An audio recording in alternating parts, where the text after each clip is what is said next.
Things are looking good. Hello everyone! Artemu the Violet Wizard here, and today we're continuing the Pokémon FireRed Nuzlocke.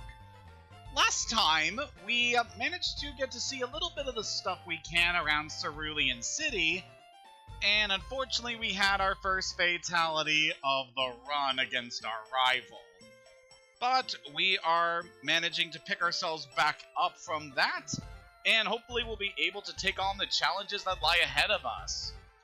So the first thing we're going to be doing in this session, it's time that we take on the Cerulean City Gym Leader, which is sure to be an interesting one. I quickly want to show that in the time between these stream sessions, because I have been busy with a couple of things, I took the time to do a lot of training. So now everyone is at least level 20, and we got ourselves some new faces joining the roster only for a little while, just because I feel they could be useful in the coming fight. And in the process of training up the team, we've gotten some new evolutions. So now Whiskers is a Raticate instead of a Rattata. It's obviously going to be very powerful and very strong. So look at that attack and speed stat. And of course, we have Barbie, who's probably not going to be too useful coming up, but she does have a good advantage against the gym leader's Ace now that she has Twin Needle, which not only has some decent damage to it, but also has a chance of poisoning, so you can be useful in the coming fight.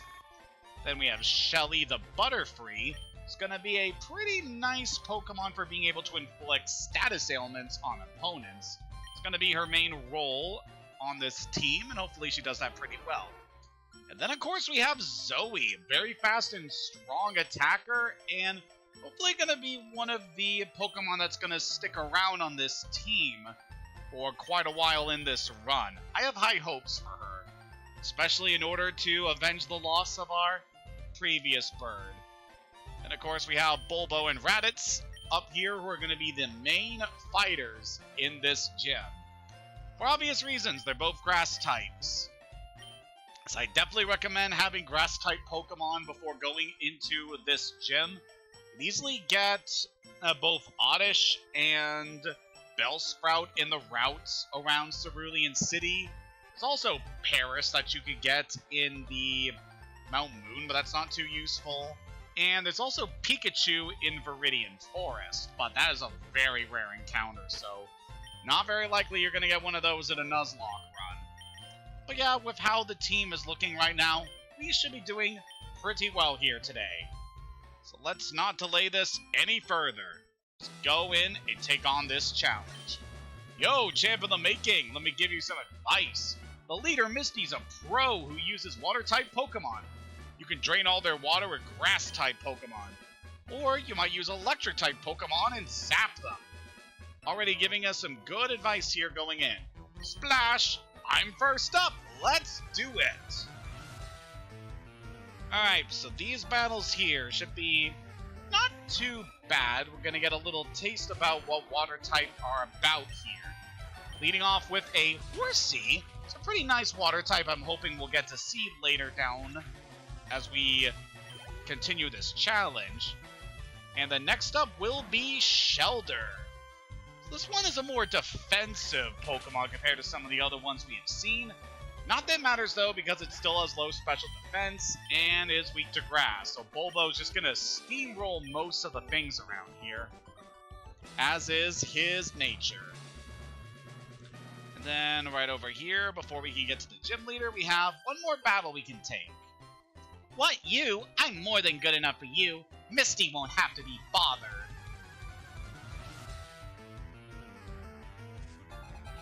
And we got Picnicker Diana here with a Goldeen.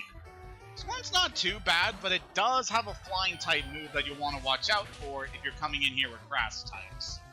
Again, it's not too bad because Goldeen really ain't all that strong.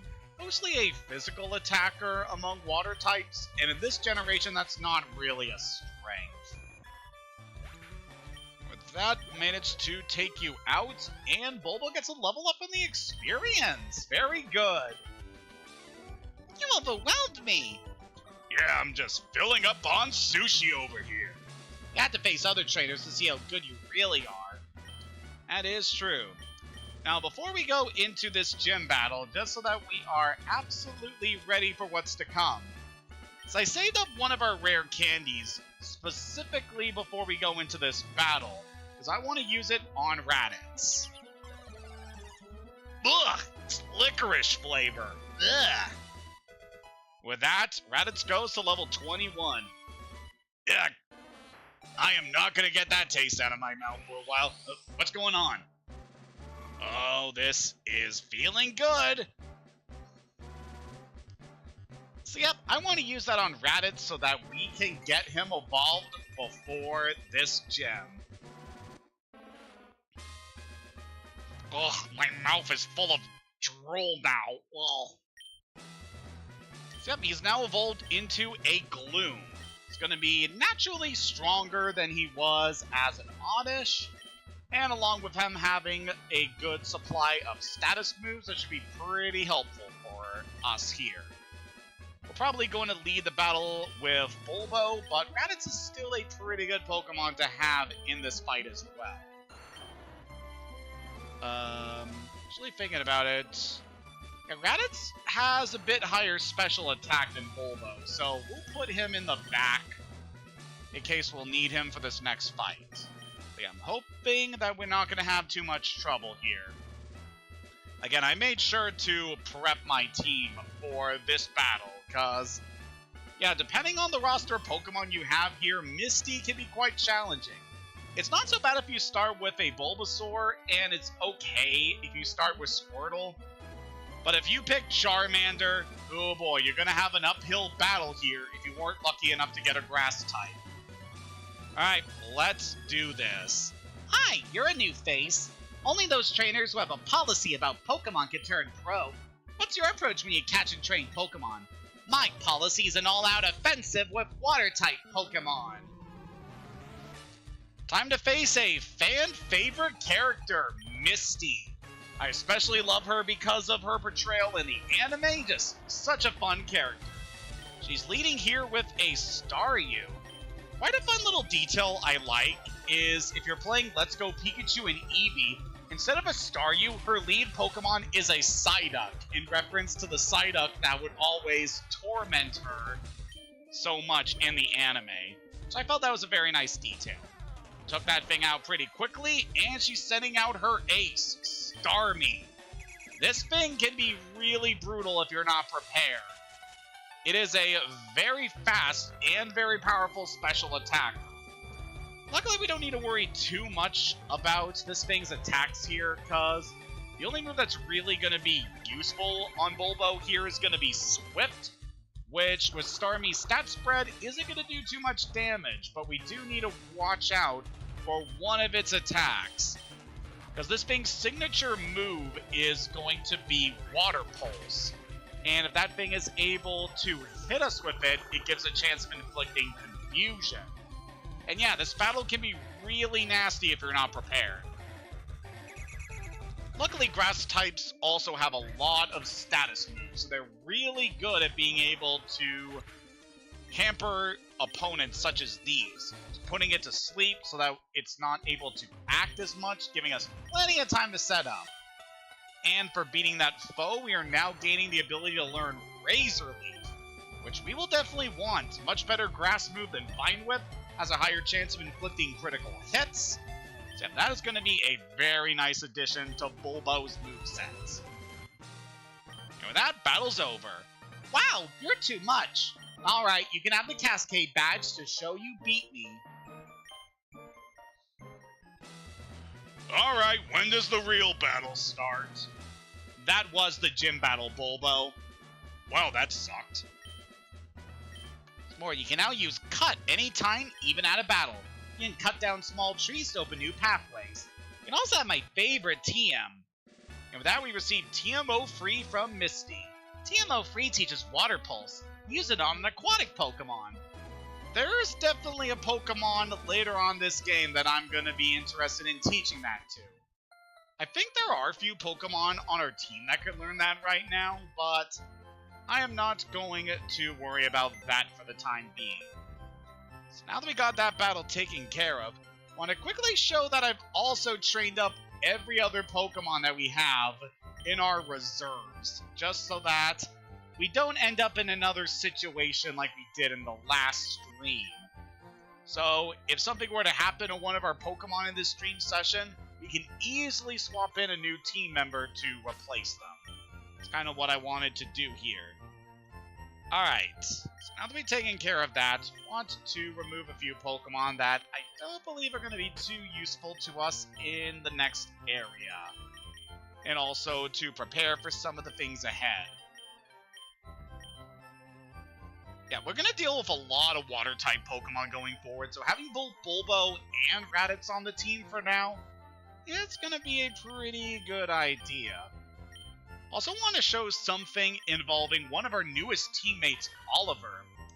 So this guy has a very nice move that he managed to pick up while we were training him, and that is Payday. So Payday is a special move in that it gives you additional prize money when you use it during a battle. And if you use this move against wild Pokemon, it's one of the few times you can actually earn money from battling against wild Pokemon. So this is an insanely good way to be able to rack up a lot of money if you're doing one of these challenge runs and you want to make sure you have enough money for supplies. So yeah, if you have the opportunity to catch a Meowth, definitely train it up. Even if you're not planning to use it for the main team, it has some really good utility with Payday, just making it really easy to grind for money. But yeah, with that taken care of, this battle is over. And we now have a bunch of free... I don't know why I did that. Looks like there's nothing here. Yeah, another effect with the move Sweet Scent is that you can use it to trigger a battle with wild Pokemon. But we're not going to need to worry about that for the time being, especially with our current roster here. And especially because we don't have too many routes we'll be able to see before the next gym. There's still quite a few things for us to see, but not going to worry about that for a bit. Yeah, we took care of the Cerulean Gym pretty quickly, which is perfectly suitable to my interests here. So we are actually able to move past Cerulean City without taking on the gym leader here for a little bit, but you do want to take care of Misty at some point in this journey, because getting the ability to use the HM for Cut is going to be pretty important for making progress down the line. So I want to make sure we have a good supply of items here, which we do.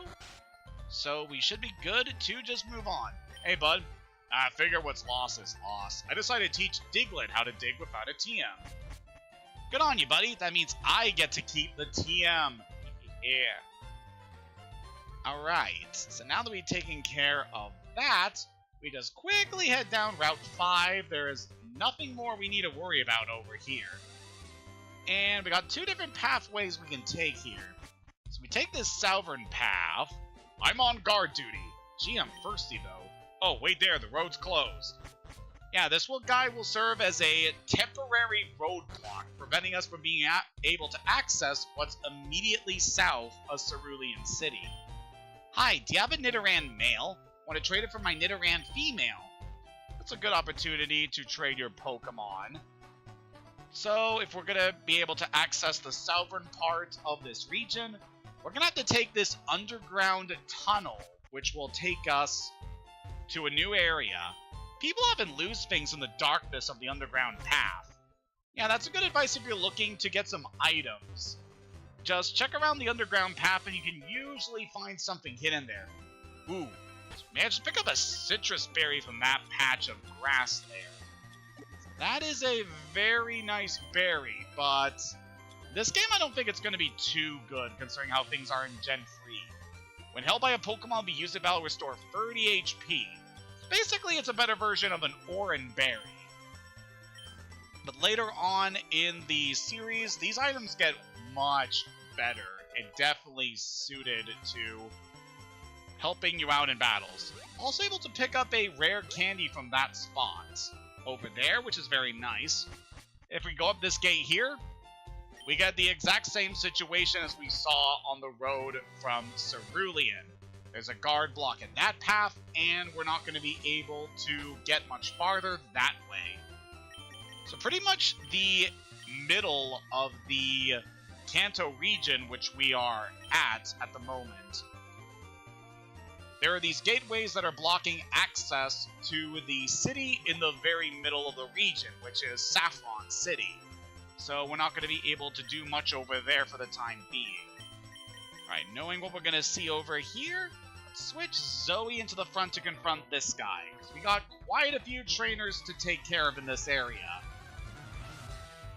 Now, another thing I want to note, I would take this opportunity to try and catch a new teammate on this route. However, we've already caught every Pokemon that is able to be found on this route in the grass. So I feel it would be okay to leave this area for the time being. And we'll come back to catch a new teammate sometime later, once we are better equipped for being able to catch new team members. So yeah, I just wanted to note that. I mean, we could take the opportunity to catch another Pidgey, but I would rather save that particular encounter for later. So yeah, we're just seeing here how much stronger Zoe is as a Fearow, just easily able to decimate those little low-level bug types. Oh, she's so good now. Alright, I'm trying to remember what this guy had. I'm fairly certain on what Pokemon he has, so we're going to lead with Whiskers. Who's there? Quit listening in on us! Again, I play the Gen 1 games and their remakes so many times, so I generally have a good idea on which Pokemon the NPCs will use in battle. Yep, this guy has a Squirtle. It's actually very nice we get to see NPCs throughout the game that also use the starter Pokemon. So I feel like a lot of the games tend to only have the starter Pokemon as options for your rivals, which can leave a lot of opportunities where you just don't encounter those Pokemon naturally over the course of the story. And for this next trainer coming up, let's switch Wilma into the front. Excuse me, this is a private conversation? Okay, didn't mean to interrupt there. Picnicker Nancy over here has got a Rattata. Nothing too special here. So we'll just smash you aside with... Rock Tomb should be enough to deal with you. There's really nothing we gotta worry about here.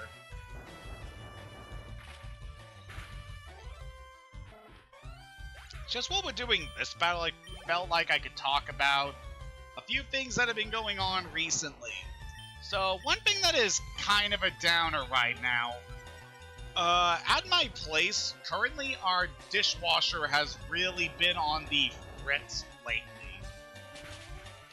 So, I live in a place with my brother, and he's currently the one looking at trying to fix up the thing. But so far we haven't had much luck, and it has definitely been very annoying over the last couple of months, just having our washing machine not cooperate, and just preventing us from being able to wash our dishes, you know? So that is pretty unfortunate for us. But besides that, things are still going well. We're still going strong, despite all the things that have been happening pretty recently.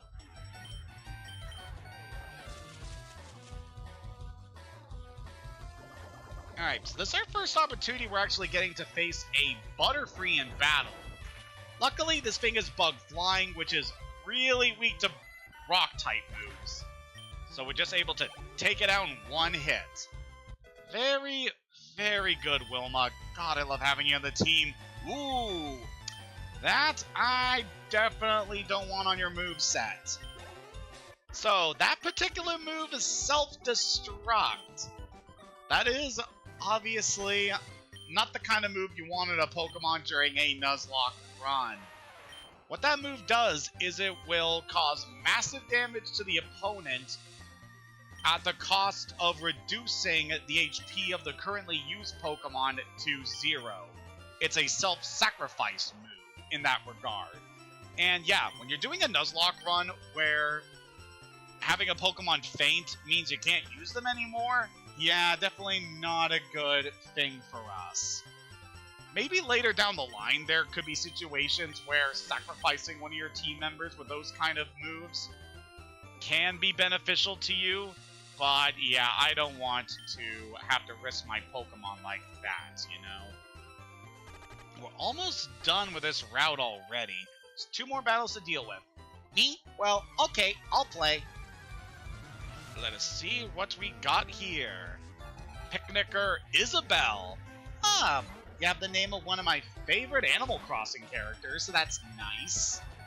Whiskers should be easily able to handle this team. She is a Raticate now, which means she's going to be really strong against a lot of Pokemon at this point in the game. And just being a normal type, in general, just means she's pretty effective against most things that aren't, you know, going to do a lot of damage like a fighting type, or have a lot of resistances like a rock or steel type. That's pretty handy. You know, a lot of people tend to see the early game rodent Pokemon in kind of low regard because of their lower stats compared to a lot of later game Pokemon. But like, they're supposed to be the Pokemon to help ease you in to the experience of battles, with them only having of just being pretty good in the early game overall, and then falling off later on. And I feel that Raticate serves this role pretty well. Evolves pretty early, and it's pretty dang strong at this point in the game. There'll come a time where Whiskers isn't going to be as useful to us, obviously, but we don't need to worry about that, because that's going to be quite a ways away. It's going to be a little risky, but Khalifa, want to see you take this thing out. Yep, just able to take out Spearow in one hit, despite it, you know, being a flying type. Next up is Raticate. And this thing could be nasty for us. Let's just go all out for damage here. Ooh, got quick attack. So that can be pretty nasty. But we were able to take it out regardless. God, I love actually getting to train up my Pokemon and having them be pretty useful against these regular trainers. It is such a treat for us to have here. And with that, we've cleared up pretty much everything we need to do on this route for the time being. So now we come to Vermilion City. And this area is going to open a lot of things for us that are going to be very useful. We're definitely going to spend a good amount of time here. The urge to battle with someone you tangled with before. Have you ever had that urge? I'm sure you have. I want to battle certain people again over and over too, so I'll be giving these away. Please take one. We get a Versus Seeker by talking to this girl. Use that device, you'll find trainers looking for a rematch. Have to charge its battery to use it though.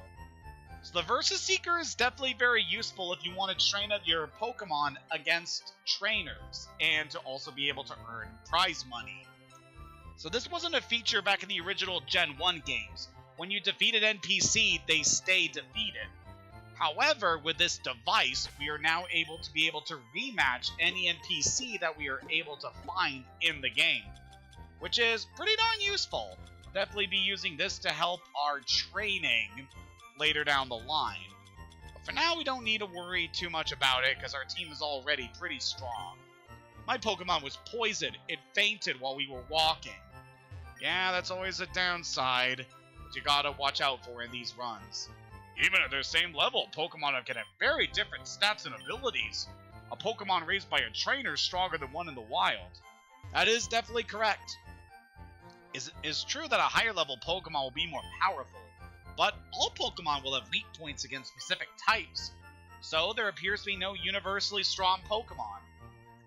There are some people out there that can argue with that statement, but generally, yeah, any Pokemon can have the capacity to be a powerful fighter when given the right just care and dedication towards it. But anyway, we got a lot of things to see here in Vermilion, so let's focus on that for now. I'm the fishing guru. I simply love fishing, can't bear to go without. Tell me, do you like to fish? Sure. Grand, I like your style. I think we can be friends. Take this and fish, young friend. Receive an old rod from the fishing guru. Fishing is a way of life. It's like the finest poetry. From the seas to rivers, go out and land the big one, my friend. So this is a unique item that allows us to be able to catch Pokemon in bodies of water. However, I'm not going to be using this right now for one particular reason. So the old rod, the only Pokemon you are able to catch in the water is Magikarp. And I do not want to try to catch Magikarp in any of the places we have been to yet until later on when we receive a better fishing rod, so that we can use that to try and have a chance of getting some better Pokemon that can be found in the water. I know that may sound a little convoluted here, but trust me, there is going to be a reason that we're going to want to hold off on this. Hi, do you have a Spearow? Want to trade it for my Farfetch'd? No, thank you. That's too bad. So this is another instance of an in-game trade where you can get an exclusive Pokemon. And with Spearow being fairly common, you should have no trouble getting Farfetch'd. However, Farfetch'd really isn't all that strong. It's a pretty weak Flying-type Pokemon, all things considered. And yeah, pretty much outclassed by every other normal Flying-type in this game. So it's not really worth it. If we go over here, we have some things to see. I just adore my seal. It's so lovable. It squeals cute when I hug it. Cute. It's like kind of funny. Seal's usually one of my least favorite Pokemon from the Gen 1 games, but even I can admit it's pretty cute. Chew, Pikachu! My Pikachu's twice as cute as that one. Our chairman's very vocal about Pokemon. Oh, chairman, huh? I chair the Pokemon fan club. I raise more than 100 Pokemon. I'm very fussy when it comes to Pokemon, I surely am. So, did you come visit to hear about my Pokemon? Sure. Good. Then listen up. My favorite Rapidash. It's cute, lovely, smart, plus amazing. You think so? Oh, yes. It's stunning. Kindly love it. Hug it when sleeping. Warm and cuddly, spectacular, ravishing. Oops, look at the time. I kept you too long. Thanks for hearing me out. I want you to have this. So by talking to this guy's very enthusiastic discussion on Pokemon, we receive a bike voucher. Take that bike voucher to the bike shop in Cerulean City. Exchange that for a bicycle, free of charge. Don't worry, my favorite Fearow will fly me anywhere I need to go. So I have no need for a bicycle. I hope you like cycling. And with that, we now have the ability to get ourselves a bicycle. If we return to Cerulean City, we'll hold off on that for now, but we'll definitely want to get back to Cerulean sometime soon. You can see over here we have the Vermilion City Gym, but the path to this thing is blocked by a tree and water. So there's nothing we can do about that for the time being. How sad. I want to exchange mail with all sorts of people. I sent my Pidgey to a union room to exchange mail for me. Kuroku! That's kind of going into one of the multiplayer functions of this game involving mail. I'm getting my Pidgey to fly a letter to Saffron in the north. So we get Saffron City name dropped to us at this point. There's not much we can do about that for the time being. I think Pokemon can be good or bad. It depends on the trainer. There are wicked people who will use Pokemon for criminal acts. Team Rocket traffics in rare Pokemon, for example. They also abandon Pokemon they consider unpopular or useless. That's the sort of horrid people they are, Team Rocket. Yeah, very unfortunate. We'll have to deal with those guys later on. At this point, I don't feel like we're gonna need too many healing items here.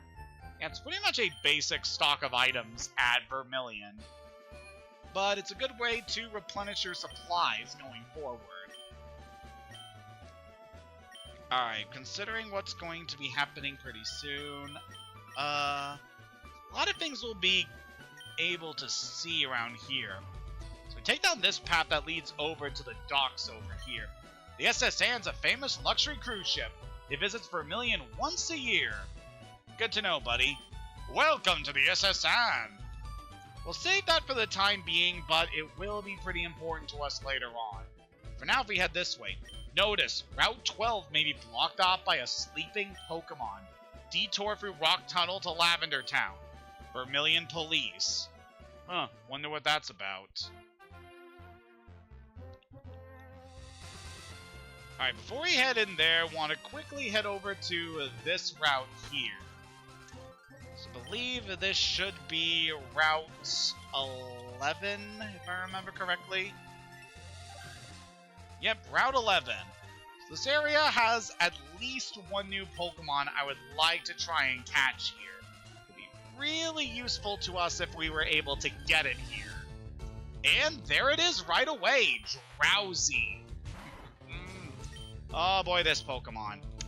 What am I gonna do to weaken this thing? Yeah, this one is kinda low level here, which is a bit of a problem for us.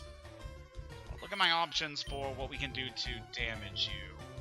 Leafa's gonna take a nasty hit if it has a psychic attack. So yeah. Do I really want to risk sending these guys out? I mean, they're pretty high level, so we shouldn't have to worry too much. Yeah, I feel confident sending Raditz in just to test the waters here. Okay, you can just put me to sleep, sure. But yeah, Drowsy is definitely a Pokemon that I would like to catch for our team in the future. Oh, yep, it has a Psychic attack. I was worried about that. Okay, that did pretty low damage, all things considered. But it managed to confuse us. Oh, that's great.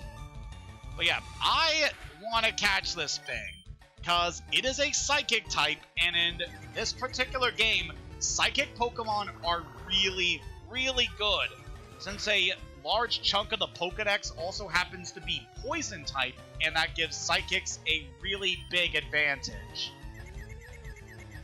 Along with that, Drowsy's just a pretty decent Pokemon overall. It's mostly a special tank, but it's got a lot of good status moves and naturally gets that can impede opponents, along with some pretty good offensive power. And yeah, that's basically all I want to say in that regard. This thing can be real good once we get it trained up. Alright, we actually managed to catch you. So you'll be a good addition to our team later. I'll definitely want to train you up in between sessions. Drowsy, the Hypnosis Pokemon. A descendant of the legendary animal Baku, which is said to eat dreams. It's skilled at hypnotism. Alright, so for you... there was a Nuzlocke run I did way back where I used a member of the Drowsy line, and I called you Sarah. So I'll go ahead and name you that. Alright, so that's a very good catch for us here. They're going to be very useful to us in the future. And with that, there's only one more Pokemon I want to try and catch over here.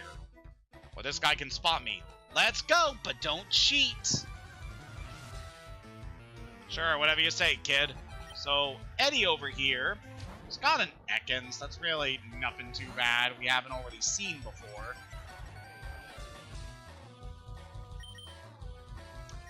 Alright, we'll just have Wilma deal with this one. We should be having a pretty simple time of this. Already dealt with a lot of these snakes before, so this one will be no different. Magnitude 4, that's the weakest power with that move. And didn't even get this thing below half. Really does show the downside to using Magnitude. Or we can just roll Magnitude 10, which is the maximum power this move can have. Dang!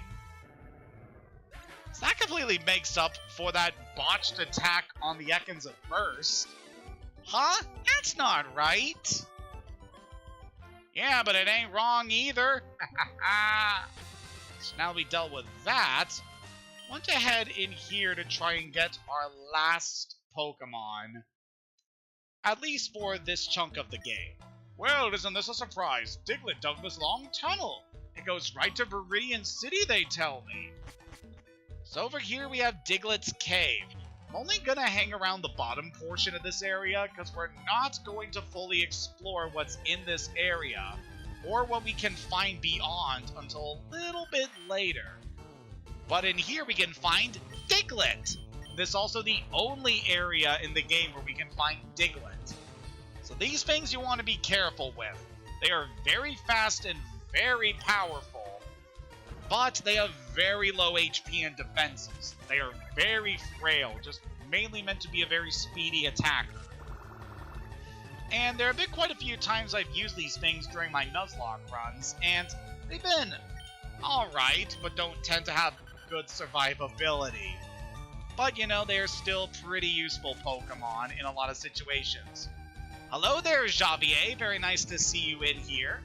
Currently going through a Pokémon FireRed Nuzlocke at the moment, which I'm using as the inaugural streams I'm having here on Twitch. So hope you're able to stick around and just have a good time with us. Yep, I want to catch one of these guys, because it could be decent backup if anything were to happen to Wilma. It's also a good Pokemon for the next gym coming up. Diglett, the mole Pokemon.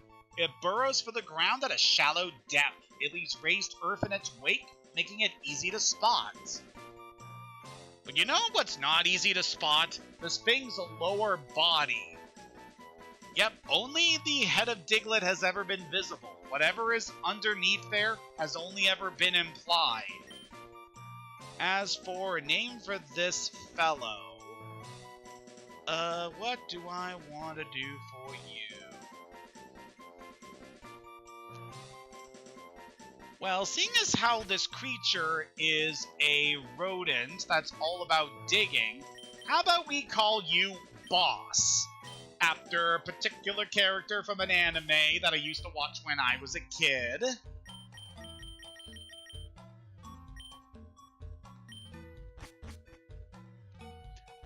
Alright, we'll definitely want to check out our newest catches here, because it'd be a good nice to get a read on these Pokemon if we eventually decide to bring them onto the team.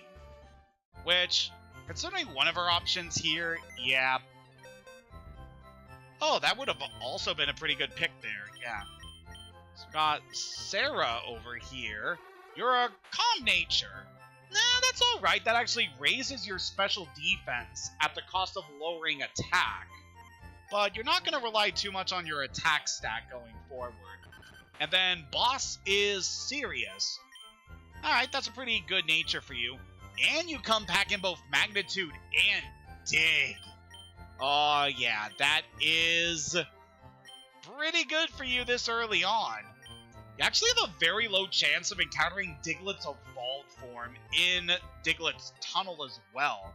And it's always a surprise when you manage to run into that particular Pokemon, because it's also really high level by this point of the game. But yep, got ourselves a pretty nice bunch of reserves in here for later. I'll definitely want to train up some of the Pokemon we catch here in a little bit.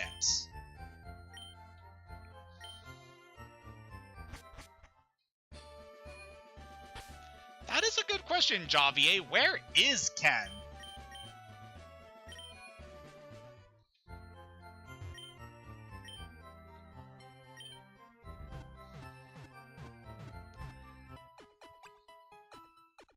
Yeah, thank you, Javier. Good luck with your work. Hope you have a fun time with that. Alright, so now that's taken care of.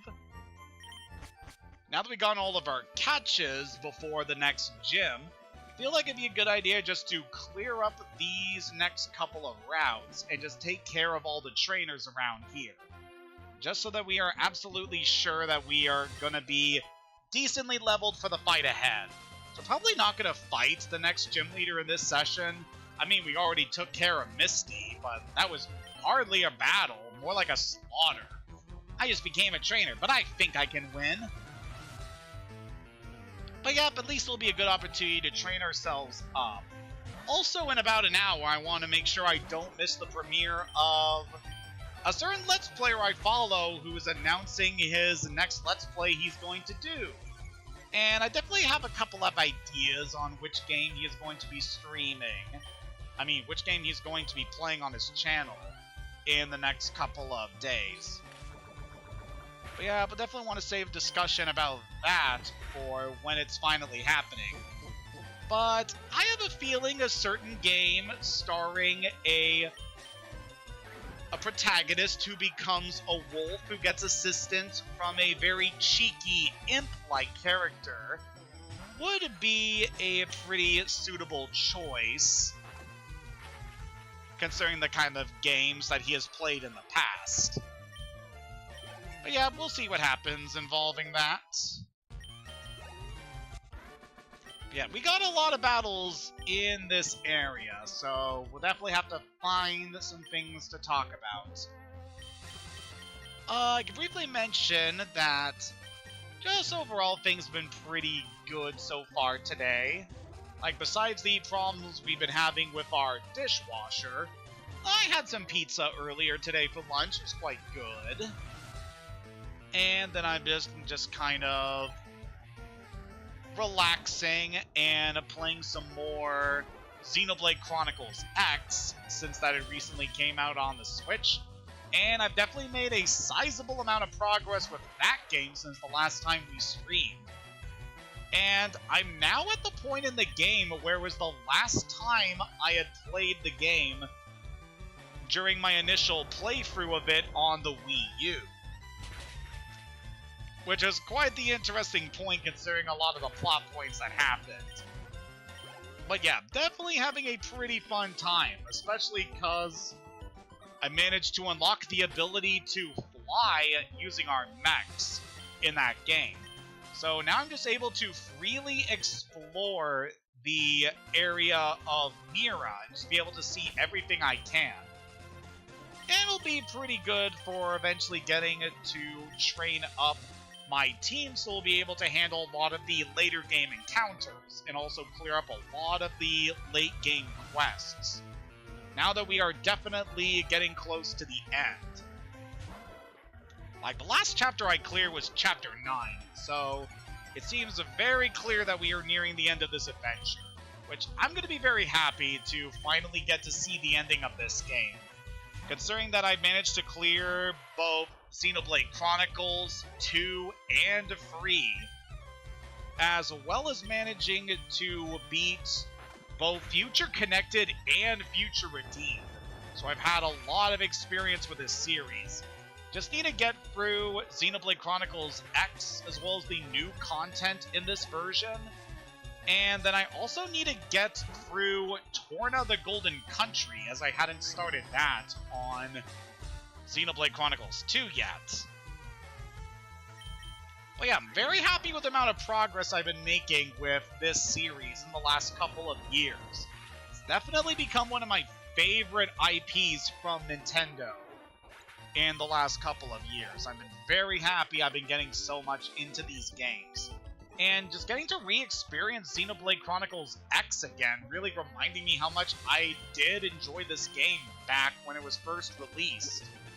Just a few things that happened around that time that eventually led me to just not play it again for a long time. Also didn't help that between it and Xenoblade 1, I definitely felt that 1 was the superior game in a lot of ways, especially with the story. Not to say that Xenoblade X doesn't have a good story, there's just a lot of choices it has that you do have to kind of take alongside some other decisions made with that particular game. But it's still a fun time, and I really do like the game a lot. Waha! I have never lost! So the neat thing with this route is that it introduces a new trainer for us to fight. Specifically gamers, though in the original game these guys are referred to as gamblers. Can't imagine why they wanted to get rid of that association. But yeah, the gamblers here, they really don't have too much of a overall theme when it comes to the Pokemon they use, at least in this game. So the fun thing about fighting the gamblers if you're playing Let's Go Pikachu and Eevee is that they specifically use Pokemon that know one-hit KO moves, which thankfully we haven't seen yet in this game, but those things are really nasty if they actually manage to pull them off. And especially with the particular Pokemon these guys will use when you encounter them. Their teams are built specifically so that they are going to be much higher level compared to you when you first arrive in these areas. So they're almost always guaranteed to have a good chance of being able to use their attacks to one-shot one of your Pokemon. Which I have seen happen in a few streams and playthroughs of this game I have gotten to see from different channels in the past. Yeah, it can always be nasty whenever they manage to get one of those moves off. Because, like I said, this is a permadeath run. One of our Pokemon gets to 0 HP, it is gone for good. And there is nothing more we can do about that.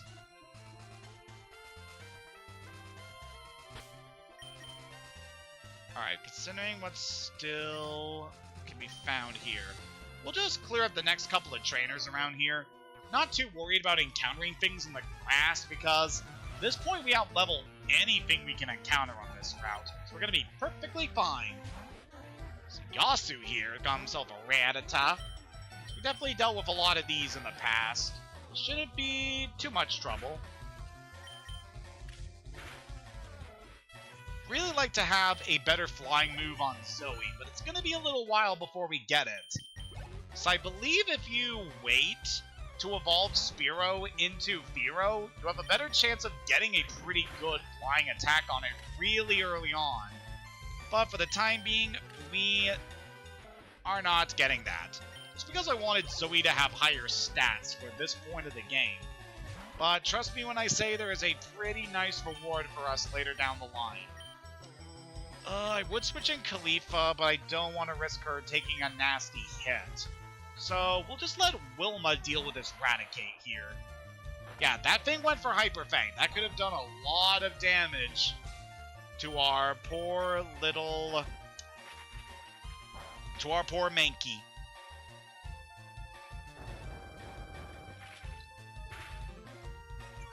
Yeah, in terms of some other stuff that's been going on pretty recently, I've been wanting to work a little bit more on my art. And I am pretty close to finishing up one thing I've been working on that I was just doing yesterday. So hopefully I'll get that done and posted onto my DeviantArt sometime. Which I felt now would be a good time to briefly mention. Yeah, so I've been doing a lot of art and have uploaded a decent chunk of my work over on my DeviantArt account, which you can find at the link in the bottom left-hand corner of our stream here. But I also want to make it perfectly clear here that in the recent years, I have started posting not safe for work art on my DeviantArt account. Specifically just because I've gotten a lot more comfortable drawing that particular brand of stuff recently, and I definitely want to continue drawing that because it does help with me drawing anatomy and being able to get better at character design. So, you know, it's just fun to go through with this process. And just wanted to make it abundantly clear, if anyone here doesn't feel comfortable with that, then you don't have to click the link. But if you're perfectly fine with it, then go ahead and check it out. Because while the things I draw may not be everyone's cup of tea, I am particularly fond of some of the things that I have been drawing. And just be perfectly clear here, make sure that all the characters that I draw are over 18, so you don't have to worry about finding anything particularly bad. Yeah, overall just keeping that abundantly clear. Watch out for live wires! Yeah, thanks for that, buddy. Forgot to briefly mention, but we can also encounter engineers in this area. Typically, they'll just use electric-type Pokemon. So it gives you a very easy choice of which teammates to use here.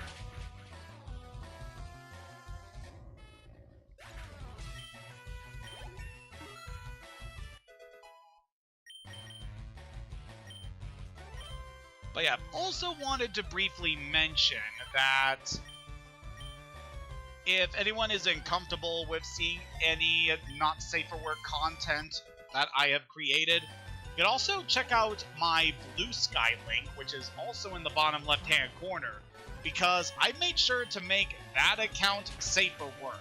So if you want to see any art I posted without having to risk seeing the spicy stuff, then go ahead and check out that link. Definitely posted a good deal on my Blue Sky, including a lot of opinions I may have on some stuff that's been going on. Like, I don't typically post about political stuff, but, oh god. And also typically talk about just usual things that go on, like with the games that I've been playing recently. And speaking of games, oh boy, we have received a lot of news lately about certain games from a certain company. But yeah, very recently we had a whole bunch of news come out involving the next Nintendo console, which is the Nintendo Switch 2. And oh man, I am just so freaking excited for this new console. Like, yeah, it's going to be pricey, but I feel like the quality of the games that they showed off from it are definitely worth the price. And I'm just really excited because it's only 2 months away, and yeah, we're sure to have a pretty fun time with it. Like, the things they shown off, like, Mario Kart World is obviously going to be really good. From what they shown off, especially in the Treehouse stream they did afterwards, they definitely showed off a lot of good stuff with it. Just being the entire concept of the races and just the entire world being interconnected and getting to go from one racetrack to the other one in real time is just really freaking cool.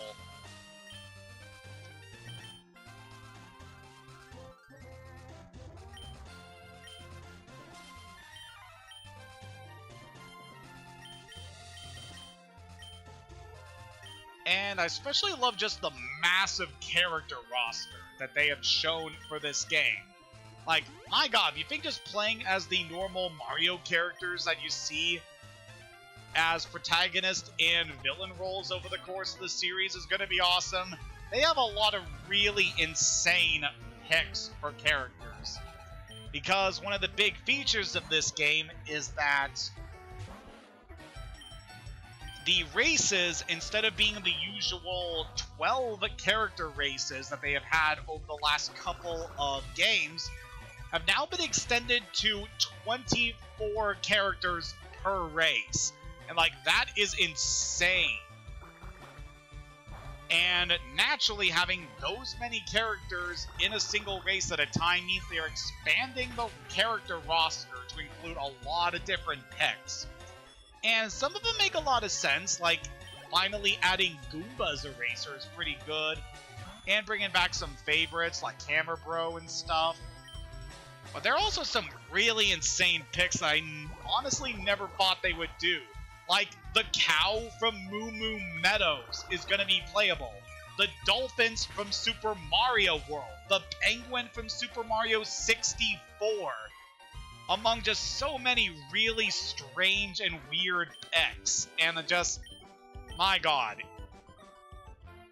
Just seeing all of the different characters you're able to play as, and just seeing how weird and bizarre the choices are, just really enough to make me excited to finally get my hands on this game. Just have the novelty of playing a racing game as a dolphin. Like, come on. That is just pure fun and whimsy incarnate.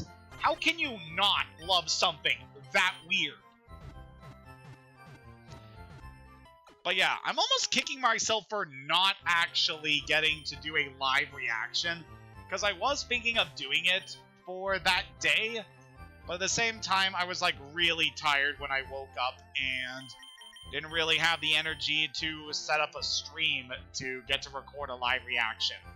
Which, oh my god, this was one of the best Nintendo Directs ever, and I am kicking myself for not actually going through with a stream, because my god, it was so good.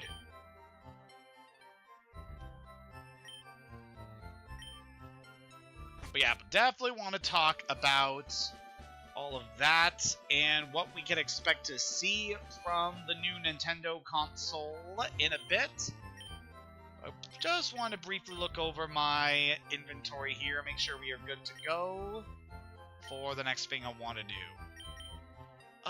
Yeah, we'll buy some extra Pokeballs. We're not going to need to worry about needing to get any more catches at this point.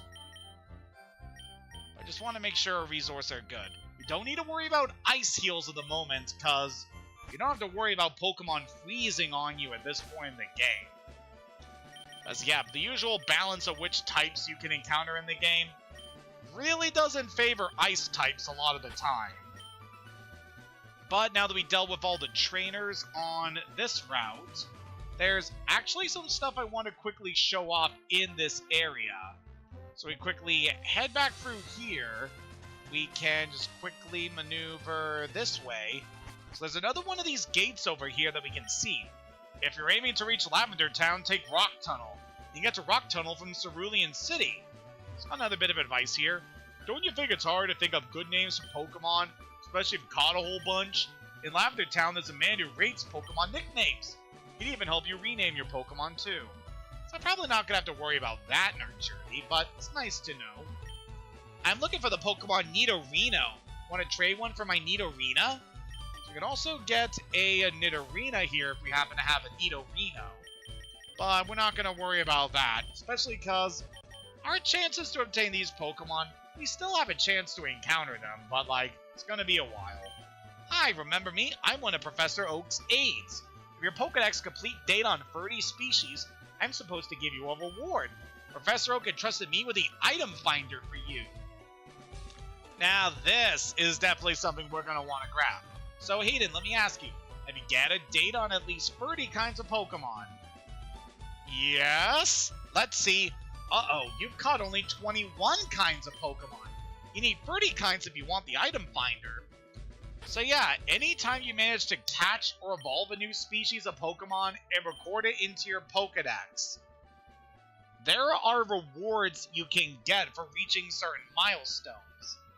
And we will definitely want to try to get at least 30 Pokemon registered in the Pokedex so we can get that item. The item finder is going to be really useful to us for getting some things, as there are some items in this game that you can only get if you have an item finder. So yeah, we'll definitely want to watch out for that in a bit. If we head out here into this new area, it's actually Route 12, we can see this big guy in our way. A Pokemon sprawled out in a deep and comfortable slumber. So this big fellow here is going to be serving as a roadblock. We'll definitely want to remember this for later because, oh boy. I have plans for this Pokemon when we eventually have the means of being able to obtain it. I've got big plans. So now that we've taken care of that, I feel we can spend the remainder of this session dealing with what we can find over here.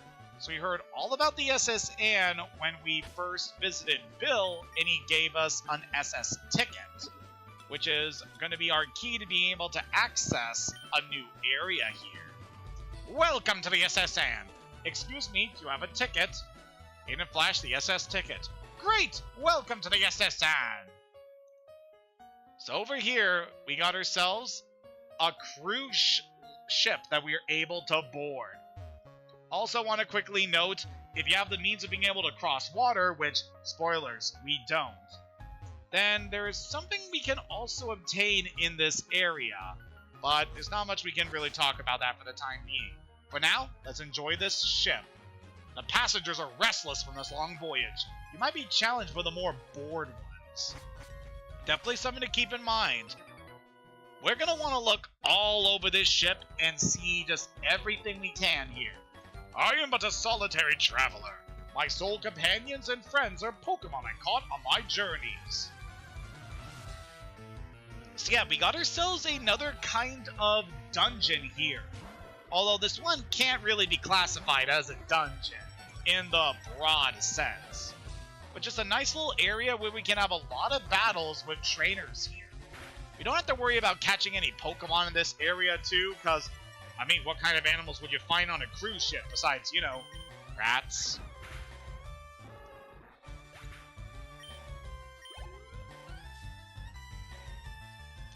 We're just gonna have a decent time checking out all the different encounters here, battling as many trainers as we can to level up our team for the coming battle.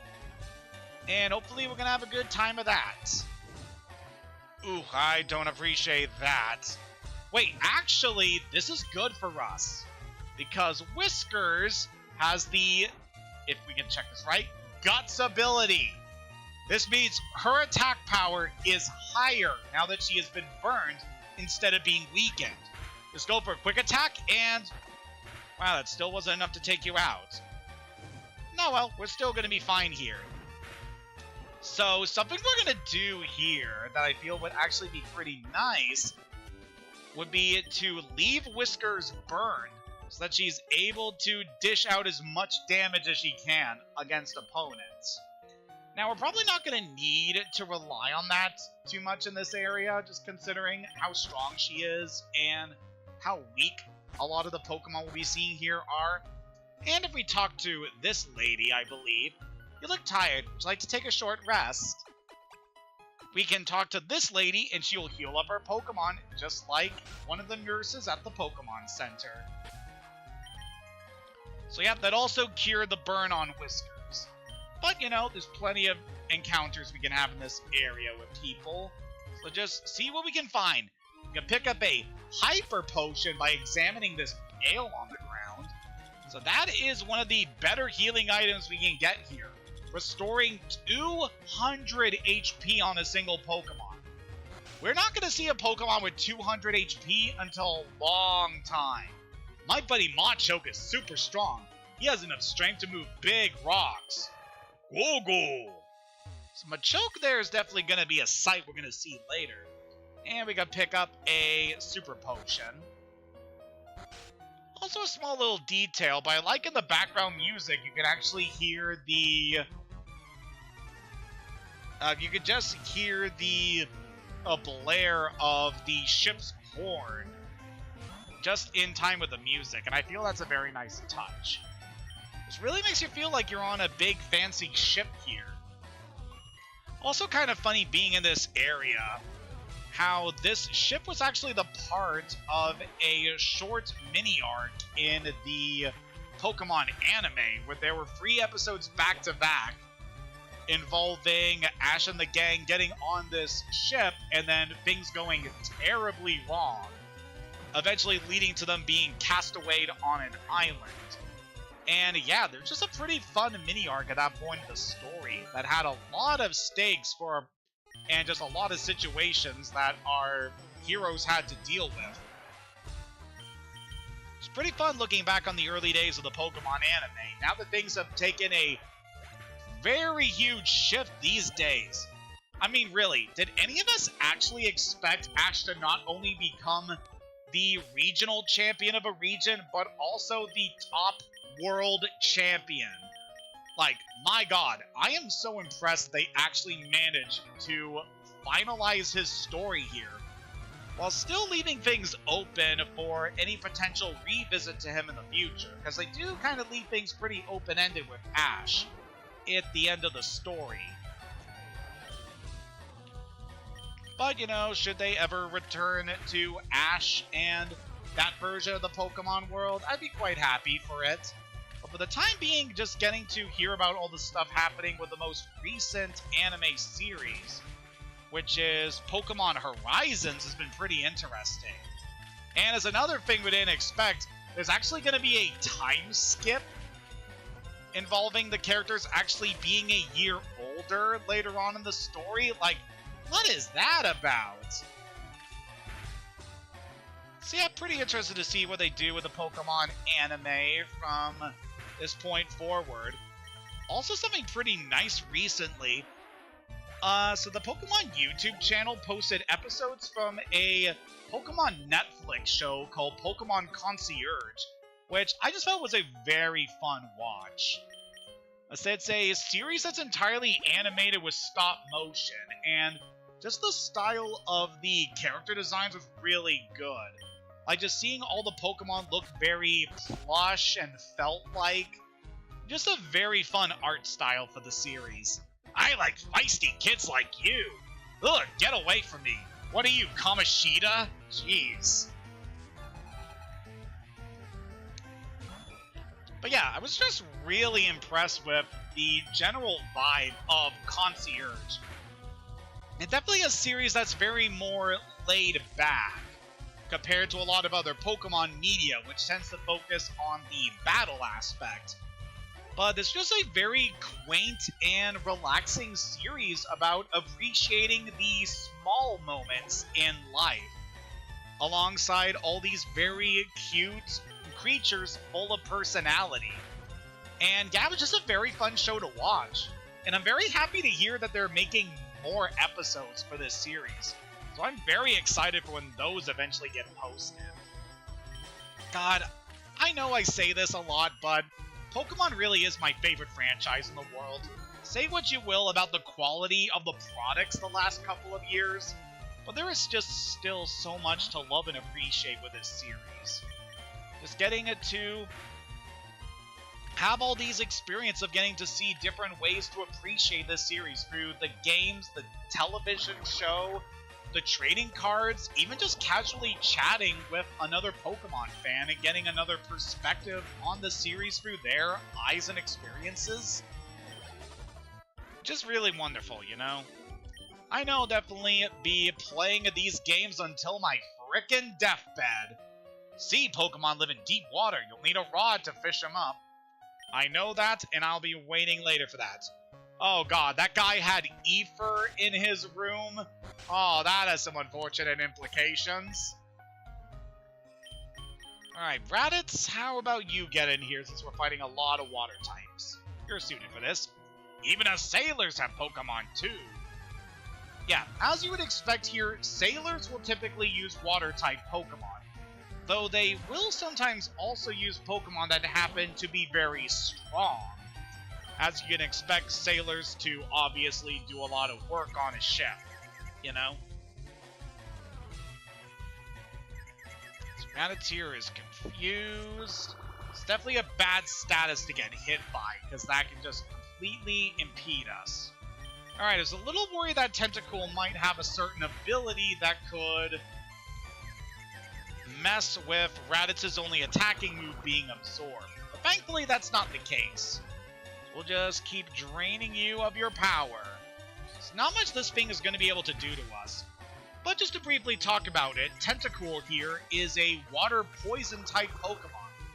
It's more of a special tank compared to other Pokemon, but the rest of its stats are still pretty good. It's a decent attacker and plenty fast overall. It's actually one of my favorite water types, and I could easily see us adding Tentacool to our team later down the line. However, kind of a unfortunate thing with these older games, there are just so many different water type options that you can get in this game that it makes it tricky to want to pick one Pokemon over another, because they all have different strengths and weaknesses to them, and usually during a playthrough, you usually fall into using specific Pokemon unless you're trying to challenge yourself to using specific ones each time. And in this case, I don't typically use the Tentacool family when I'm playing through the Gen 1 games, just because it takes a while to be able to actually catch them compared to some other water types. But, you know, they're still very good. I've definitely used them a lot of times throughout the series. And it could be useful to us in this run, depending on how things go. Alright, gets a lot of juicy experience for Raditz there. That takes care of Huey. Okay, you're not bad. We caught all our Pokemon while we were out at sea. Good for you, man. And we get a TM for rest in this cabin. Rest is a pretty interesting move. So using that attack will completely restore the health of whatever Pokemon uses it, including being able to restore its status if it gets poisoned or burned. However, in doing so, the Pokemon will also be put to sleep for 2 turns, so you have to wait for it to wake up to be able to use it again. And yeah, that can be a little unfortunate. But it's still a very nice move to be able to restore your Pokemon's health. Especially with one particular Pokemon we'll be seeing later that is very tanky, and so it makes it very suited for using that particular move.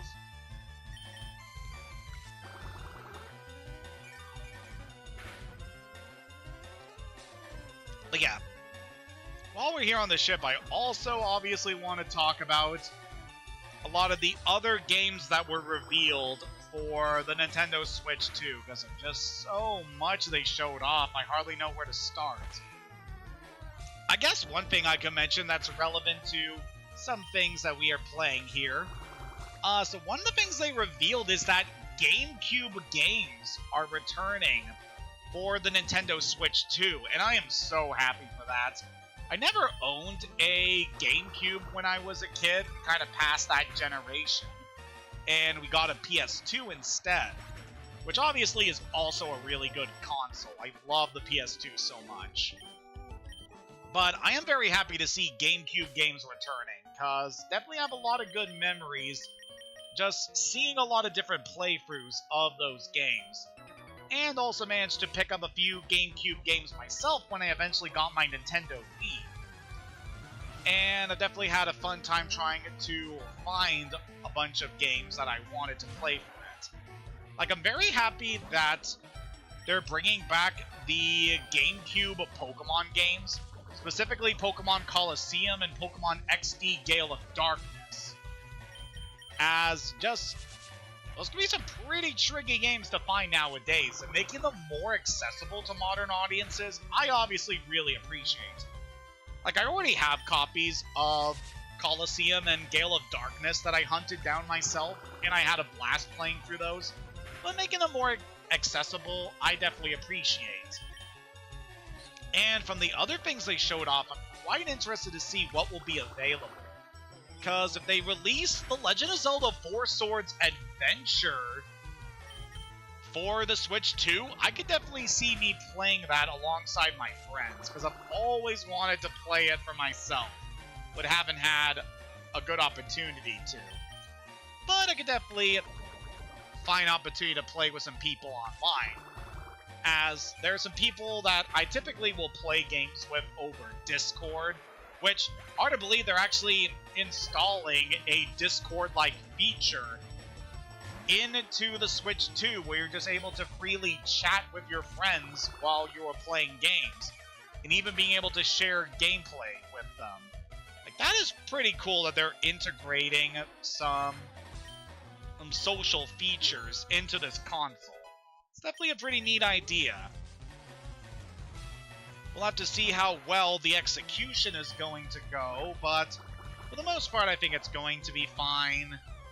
You never know, there could usually be some things that go on when you are chatting with people that could be a little unfortunate. I mean, at this day and age, it is just really accessible just to completely be able to chat with a total stranger, and you never know just what they have going on, and whether or not they can be trustworthy, you know? So yeah, I'm hoping that that system is able to go well. Alright, got some pretty good experience on Raditz here. Will definitely be quite useful once we get a bit farther along, considering I know what we'll eventually be able to get with this guy. And we're actually not too far off from being able to evolve him again. Just gonna be a little while before we do.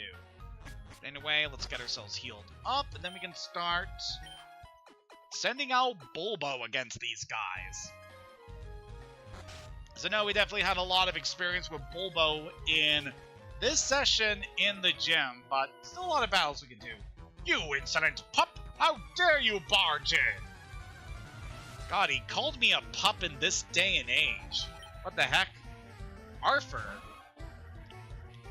Also, on the topic of things that I never expected to end, yeah, it was quite a shock to me a few years ago when the show Arthur actually had its series finale. Like, that was a show that I was really into when I was a kid. It, like, came out at the perfect time for me, like, when I was just starting school, and I definitely related a lot to Arthur when I was a kid. Especially as someone who needed to get glasses when he was very young, and how I'd often feel like a bit of a social outcast at times. So it was definitely a show I really latched onto, because it just spoke to me personally. And the reveal at the end that I found I just really appreciated was the fact that Arthur grew up to be a graphic novel designer, where he was making his own comics. And as someone who used to draw comics a lot in his spare time, and has so much appreciation for that art form, it just really made me happy finding another reason I could connect with this character. My god, that was good. Waitress, I'd like a cherry pie, please. No, thank you. Bonjour, I am the waiter on this ship. I will be happy to serve you anything you please. Ah, le strong silent type. Yeah, have fun with that, buddy. Purr, purr, purr. Ah, Wigglytuff there. A world cruise is so elegant yet cozy. Yeah, I've never been on a cruise myself, but it must be interesting. I always travel with Wigglytuff. I never leave home without it.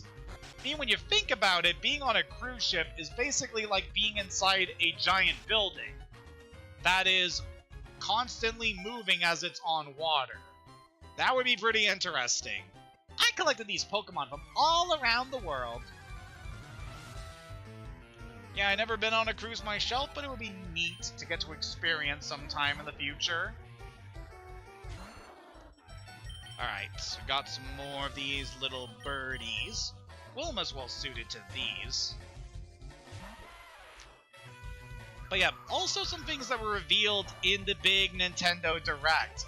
Something I'm very excited for is Deltarune is going to be released on Switch 2. So we're getting Chapters 1 and 2, which I've previously experienced on PC, but they're also going to be releasing Chapter 3 and 4 on the release day of the Switch 2. And my god, am I excited for that. Like, I really, really love Undertale, and I also really enjoyed Deltarune when the first 2 chapters were released. Like, those were just so...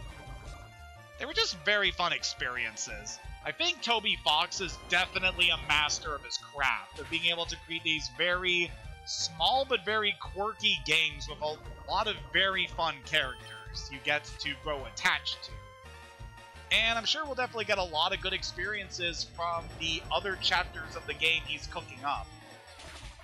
Now, from what I hear, Deltarune is going to have 7 chapters in total, so only just now getting to see about half of the game's content. And I'm really excited to what is going to go down in the later chapters of the game, given what has been implied through some of the NPC dialogue. Because, yeah, they're definitely going to build up to something pretty interesting.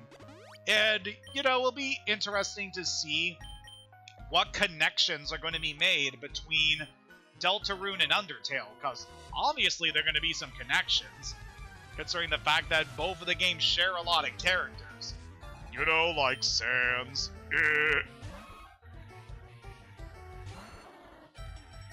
But yeah, I'm quite excited to see what we are going to get out of that game. And something else I'm very excited for on the topic of indie games is Hollow Knight Silk Song has also been confirmed for the Switch 2, which I'm obviously really excited for. I love Hollow Knight so much. It's just one of my favorite frickin' games of all time, which I wasn't honestly expecting to happen, considering the fact that I've never played any of the Dark Souls games, nor do I particularly feel like that genre game is all that interesting. But just something about Hollow Knight that I really love, just being able to play this a tiny little insect who has to fend for his life against all these large and dangerous threats, uncovering the mystery of this long-forgotten kingdom, and just growing stronger alongside these just beautifully drawn worlds and well-animated characters. Just such a phenomenal game. And getting to see another glimpse into this world through Silksong is obviously going to be a fun time. I am so excited for that game. Especially because we get to play as Hornet, who is obviously a fan favorite from this series. Shh, I'm a global police agent. I'm on the trail of Team Rocket. They're up to nothing good. Alright, definitely something to note there, that even the international police are hot on Team Rocket's trail. You, mon petit, we're busy here. Out of the way. So I got the kitchen here. You can pick up a great ball. It's certainly a great ball. It has a 1.5 better chance of catching Pokemon than a regular Pokeball. I saw an odd berry in the trash. I wonder what that was. Ahem, indeed I am le chef. The main course is eels au barbecue. Les guests will mutiny, I fear. How could you do that to those poor, harmless electric, man? I'm so busy I'm getting dizzy. You have to give me room here. It's kind of fun that I referenced that particular Pokemon, considering I just got done streaming the Pokemon Black back when I was streaming over on Twitch. I finished up my playthrough of that game this year, so very interesting with starting up another Pokemon as the next big thing that I'm streaming this year, but you know, it's fitting. I wanted to make this the inaugural game that we're playing on this channel. And yeah, that's just what I wanted to do. Dum-da-dum-da-dum. I peel spuds every day. Hum-hum.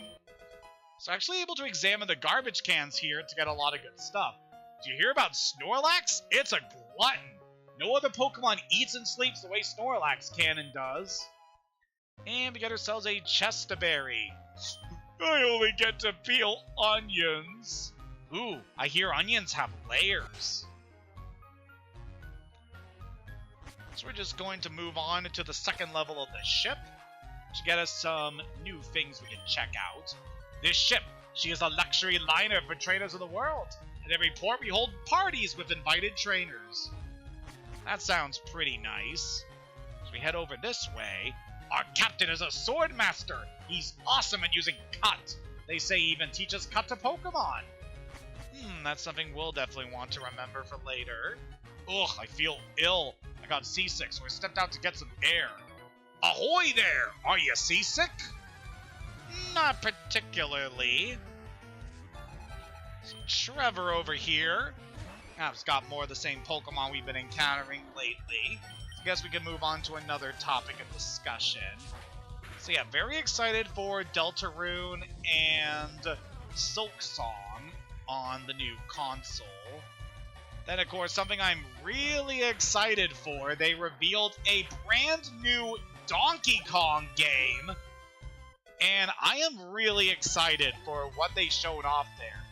Definitely one of the things that's been talked about is the new redesign that they gave to Donkey Kong, because they gave him a design that is more faithful to the original design he had from the old Donkey Kong arcade game, rather than the design that was created for the Donkey Kong Country games, which has been the normal design for Donkey Kong over the last 30 years. My god, saying that makes me feel ancient. But yeah, really excited for that game. It looks like a load of fun. Especially because apparently the entire world is destructible, so that is really interesting. Ma Pa said there are 100 kinds of Pokemon. I think there are more. Dude, there is 10 times that amount. Even saying that, is an extreme statement to really consider in this day and age. Because when this game was released, there was only just under 400 Pokemon at this time. Just imagining just how many were released ever since this game. Just, my god, it boggles the mind. Woo, scrubbing decks is hard work. The party's over. The ship will be departing soon. Aw, we missed the fun. Hey, matey, let's do a little jig. Yeah, sure, I haven't done too much dancing these days, but, you know, you put your right foot in, you put your right foot out. Put your right foot in, and you shake it all about. Alright, see what we can do against this fellow. Alright, Khalifa is obviously going to be able to handle this Machop. Let's take you out. Very good. And next is Shelder. There's not much we need to worry about this thing.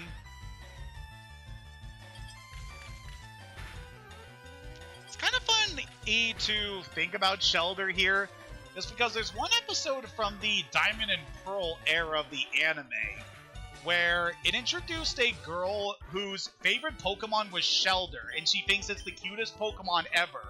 And she was bullied by her peers for thinking that Shelder was adorable. And that led to her having really high standards when it came to judging Pokemon based on their appearance. And I don't know, just seeing Shelder again just always reminds me of that, and being like, every Pokemon has someone that loves it, and that's perfectly fine. I've journeyed far and wide, but in all my travels, I've never seen any Pokemon sleep like this one. It was something like this. As a Pokemon that I am very familiar with, especially for anyone who has seen my Leaf Green streams back in the day. Check out what I fished up! Ugh, what do you have, my dude? He's got ourselves Fisherman Dale. He doesn't got Pocket Sand, but he's got a Pocket Goldeen. Yeah, we don't need to worry too much about you.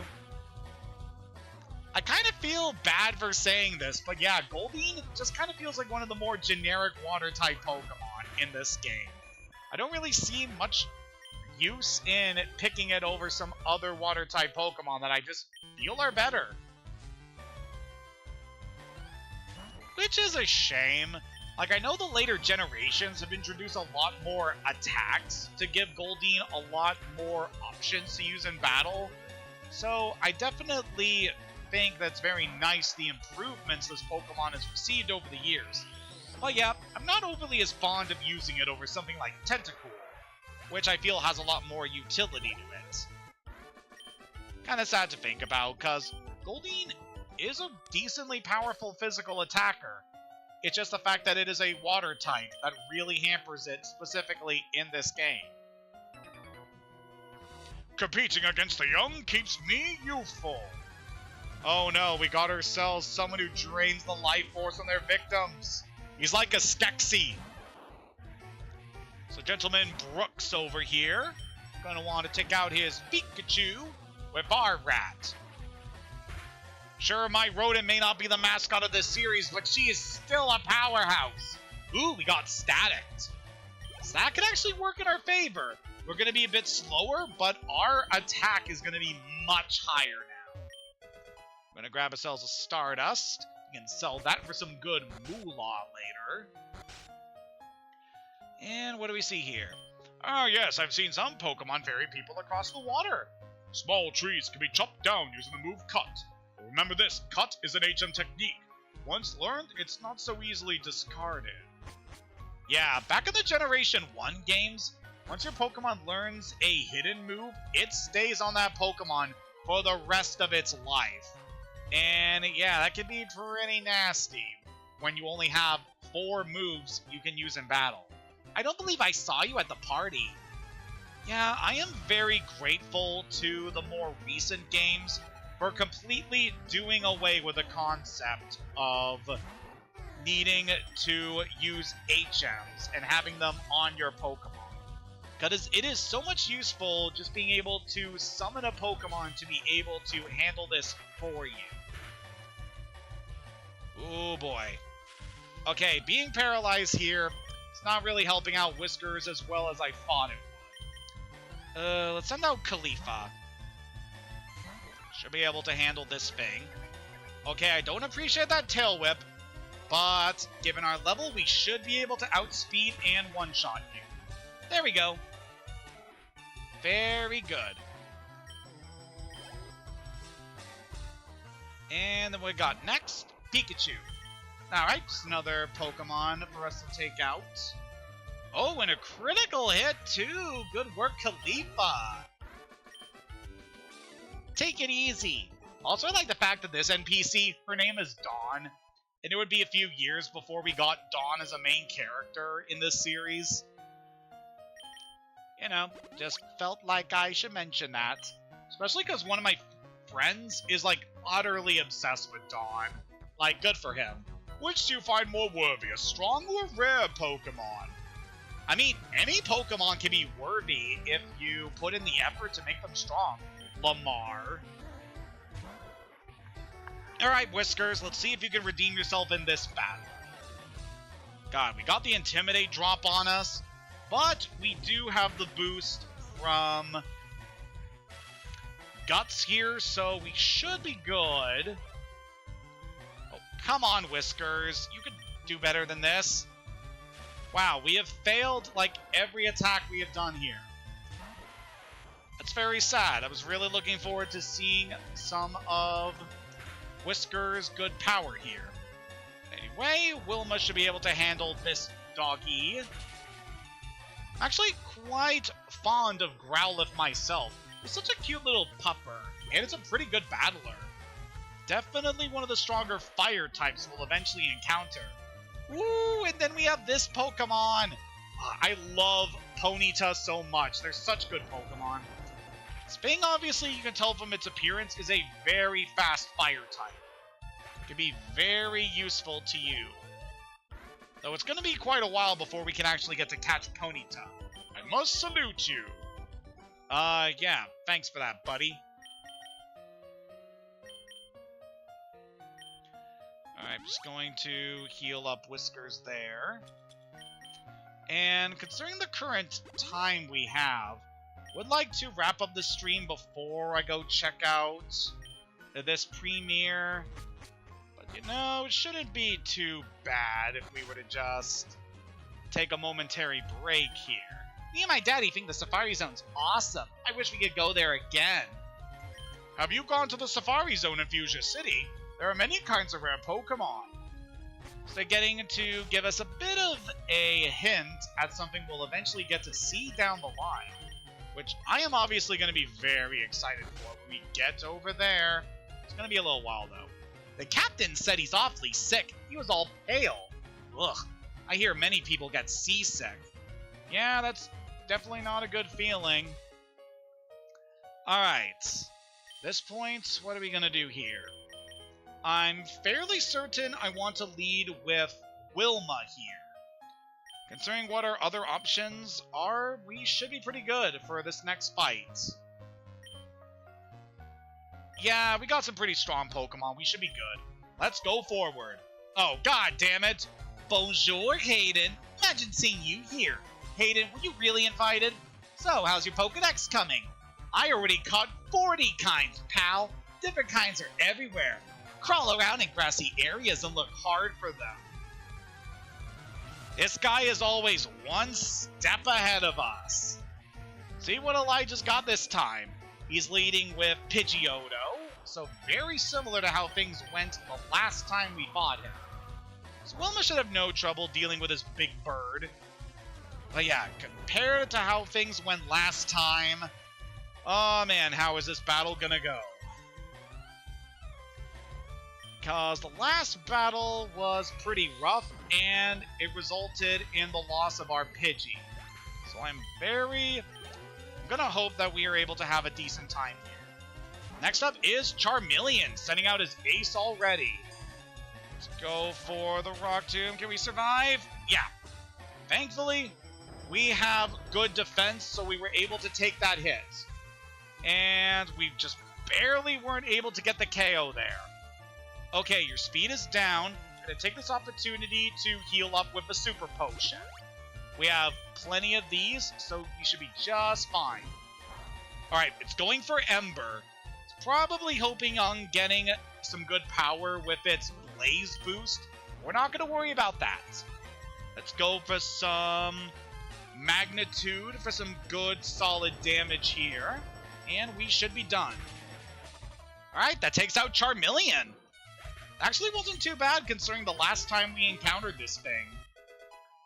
And Wilma goes to level 24, so she's pretty much all trained up for the gym now. And next up is Kadabra. This thing can be quite nasty. Considering our options here, we're going to want to go with Zoe, because we don't have many Pokemon that can be able to handle this thing. So Kadabra is obviously the evolution of Elijah's Abra. This thing is a very fast and very strong Psychic type. It can really do a lot of damage if we're unprepared for it.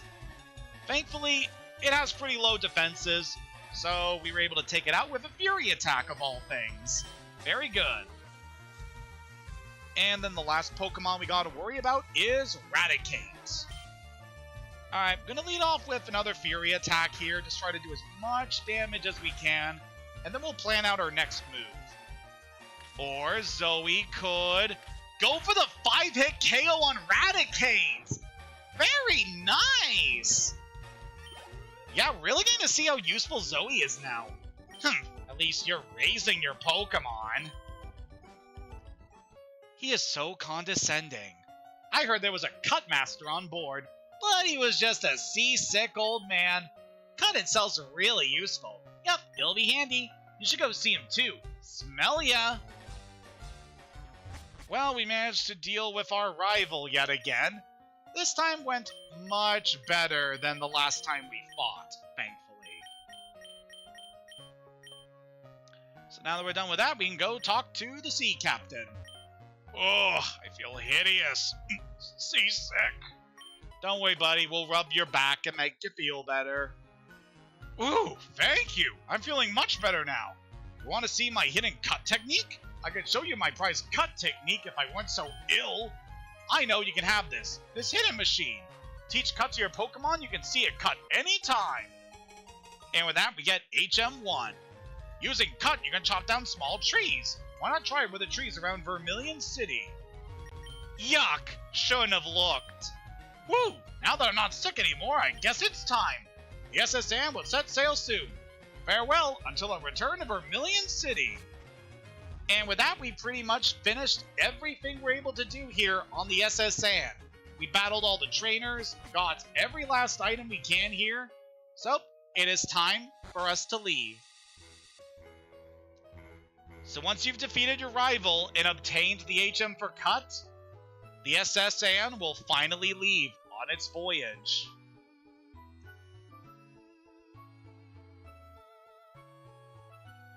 We may have missed the party on the cruise line, but we still managed to make some good memories here. And with that, we are pretty much all set to take on our next gym battle, but we'll save that for the next session, as I definitely want to end things here. Next time in Pokémon FireRed, we'll be heading off to the Bird Gym to receive our next badge. Until next time, have a good day and take care.